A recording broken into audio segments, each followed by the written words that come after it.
Hello, hello, welcome. I am so happy you are here today.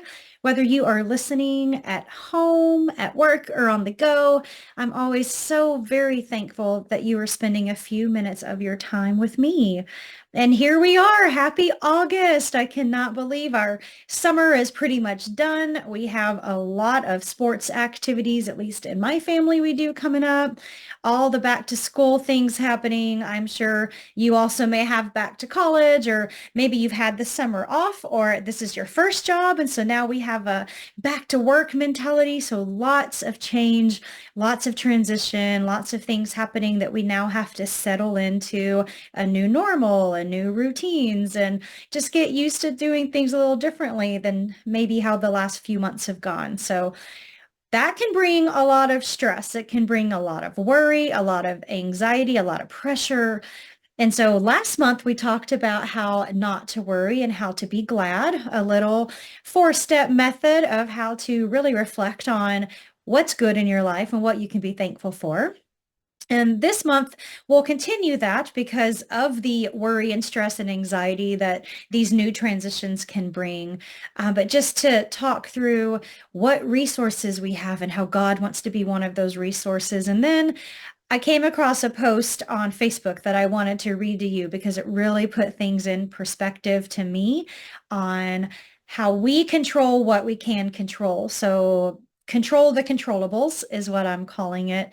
And you can't control other people or situations or the weather or anything else that might happen, but you control you. You control your reactions and your choices and behavior you have and how you choose to respond to things or how you choose to do things. So just a big reflection that I wanted to take this month and then talk through how do we get over that and why do we even live in so much fear and worry? It's one of the things my preacher talked about a few weeks ago. He talked through this and how we should fear not, because everyone's going to have struggles and worries, but God is that one constant that we can turn to, and we should be turning to him. We should be putting those worries on him and then praying about it and then trusting that he has a plan and that it's going to work out the way it's supposed to work out. And it might take some time and maybe not on our timeline that we would like to see a solution, but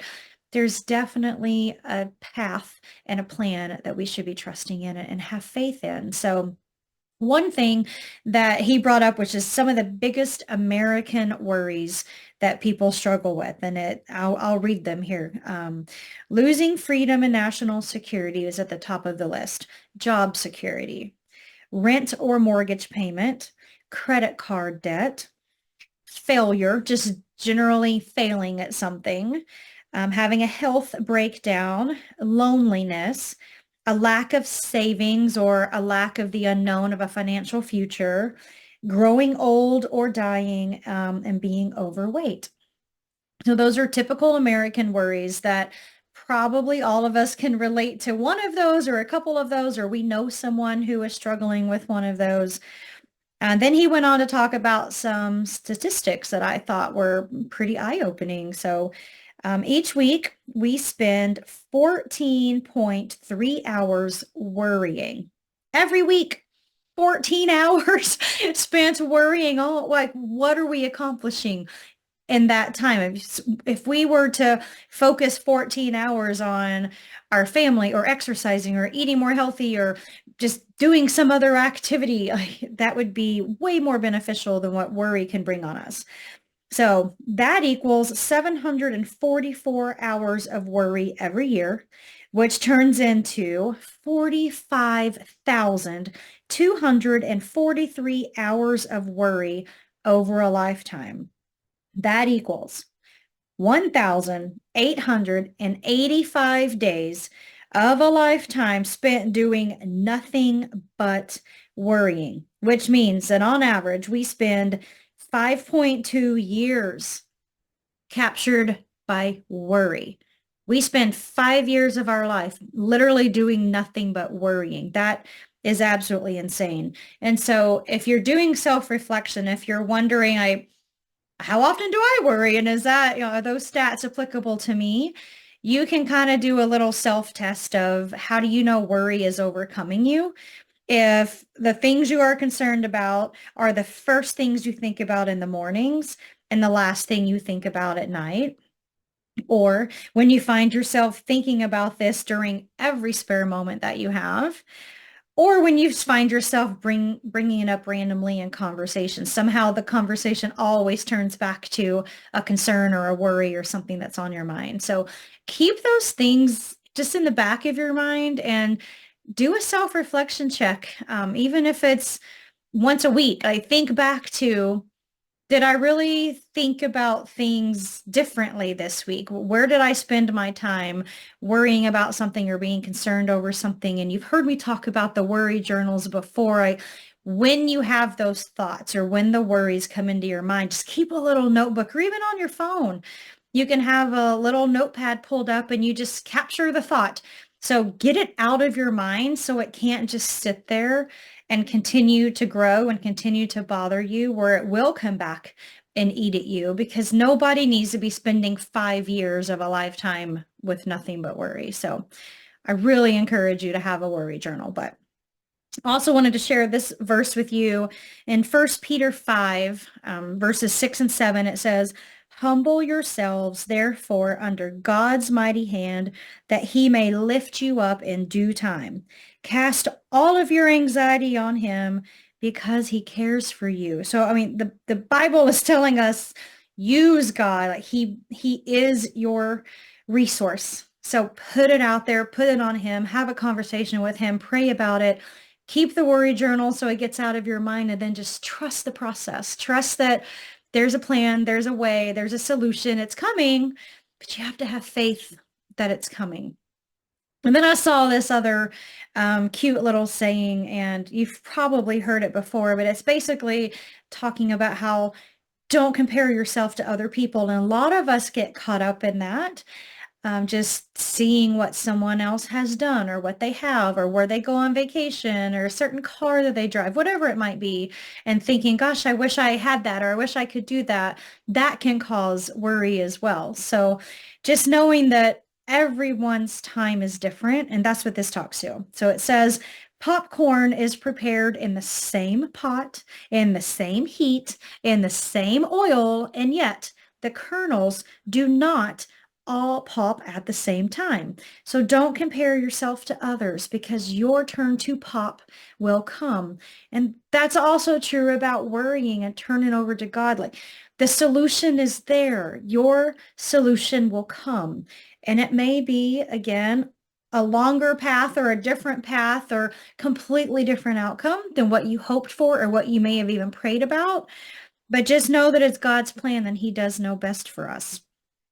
And then this other one from the horsemafia.org, I don't know if you've ever checked that out, but their saying said, one day you'll wake up and all of a sudden the weight of the last few weeks, months, or even years will be lifted off your shoulders. You can't control when that day comes. All you can do is stay strong and have faith that it is coming. So that goes back into what I want to say is just control the controllables. There's so much out of our control. But if we just take a moment and breathe and pause and reflect and get things off of our shoulders, and knowing that it's not all dependent on us, we don't have to carry that burden or that weight every single moment of every day or every week, every month. Like, everything doesn't fall to us. And so that has been weighing on me a lot lately, because as I prepare for back to school and as I prepare for all these different sports and fall activities that the kiddos are going to be involved in, it's exhausting and it can be frustrating, and it can be, I can, see the fear coming out of, how's it going to go? What are we going to learn? Are we going to be successful? Are we going to have meltdowns? And so I can't control that though, right? So I can only control being prepared for it and possibly planning for what I think all the different outcomes would be, and having something in mind for how we'll deal with it. But I can't control how that's going to go. And as I'm thinking about this and reading it, this is when that Facebook post popped up and I thought, oh my goodness, I have to share this with you all, because it meant so much to me and was a reflection for me. I really wanted you to think about it too. It basically starts out as a mother has a few couple kids and some family that's coming to her with all sorts of problems.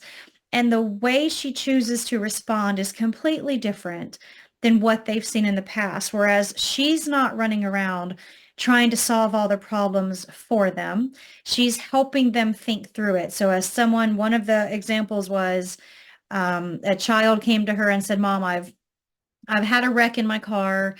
Yeah, I can no longer afford the repairs right now. I'm going to need some help with getting around to college and getting around to my job and just different things. And so the response of the mother was, I'm so glad you are okay. Cars are fixable. Go ahead and get it to a shop, get an estimate for what the cost is, and then you figure out transportation of bus, friends, bicycles, like whatever it is, to still take care of your responsibilities. And left it at that. Whereas before, she would have been panicked and trying to figure out all the financial burden of how to cover for that, how to then go get another transportation secured for the daughter, and really be that problem solver and not put any ownership, accountability, responsibility, anything on that child for figuring it out. So when the children and the family members came to her and questioned, like, what's going on? You're different and your responses are different. This is what she talked about. She said, it took me a long time to realize that each person is responsible for their life.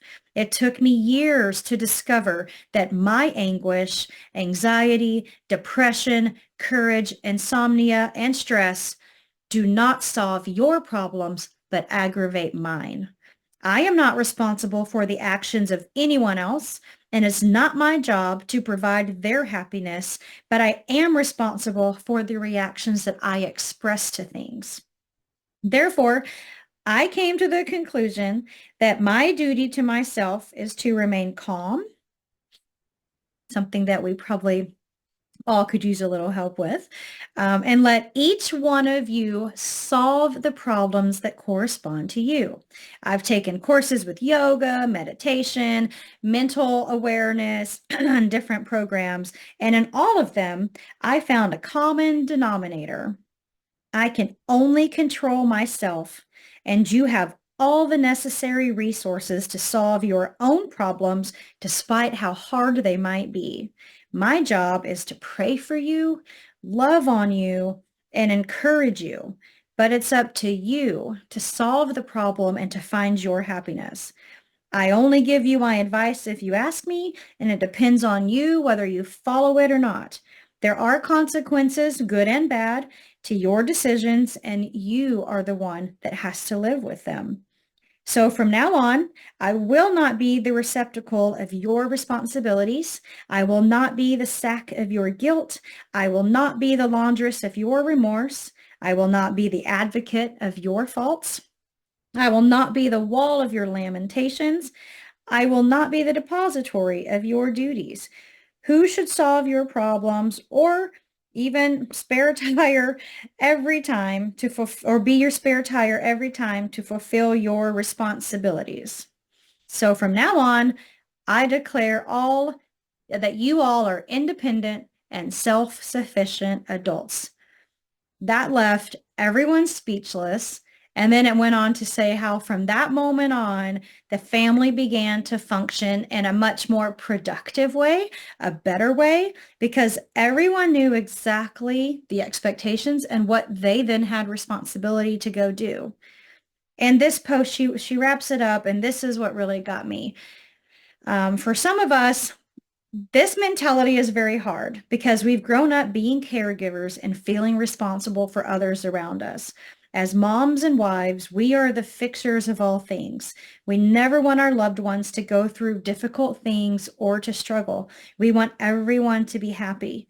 But the sooner we take this responsibility off of our shoulders and place them onto each loved one, the better we are preparing them to be responsible. We are not here on earth to be everything to everyone. So stop putting that pressure on yourself. And that spoke volumes to me because it really made me take a step back and realize I really am that problem solver. Granted, I have younger children right now, but they're at the age that they can start understanding responsibility and accountability. So if I'm always the one who steps in with the solution, or if we don't have conversation around a situation where they can reflect and I can ask them questions and they can really think about why they did something or why they didn't do something or what they could do better, I'm really not teaching them how to be a responsible adult, how to grow into that. So I challenge you this month to not take the worries of everyone on you. You're going to have your own. You have enough to deal with. Don't let anyone else take your light. Don't let anyone else steal your sunshine and your happiness. So focus on you. Think about whatever it is going on in your own world, your own specific life. Where do you need help? How do you go find that help? Starting with giving it to God is the best first step to take to really get it out there and let God start handling it and recognizing that he is the best one to handle it. But then talk to family, talk to friends. Obviously, we've talked about different resources before and where you can find support and help for things, but don't take on more than what you already have. And there are going to be situations where you are the problem solver and you do have to step in and play that role. And that's absolutely 100% expected. But just don't overdo it and don't be more willing to do that than what you should be to what your role in your family dynamic might require. So something to think about, reflect on that for this next month. Take some time every day if you can, but at minimum every week, and jot down some thoughts of what you've witnessed out of yourself, where the worries came, where the worries got solved, what's actually not really a worry anymore that you thought it was, because the more you worked through it, you realized it wasn't a true issue. And then any achievements you had, when you did help somebody solve something, maybe you solved your own thing, or maybe you're able to just move past something and realize, I don't need to spend my time worrying on that because I don't have 5 years of my life to spend worrying. So take that time, reflect, help others if you can, but remember, don't lose your light, keep shining, and create your own happiness that will also help spread that happiness and joy to others, because you control that. You control the controllables, focus on you, and then give things to God. So with that, I'll leave you for the day. I wish you nothing but blessings over the next month, and until we see each other again, take care of yourself, and may God bless.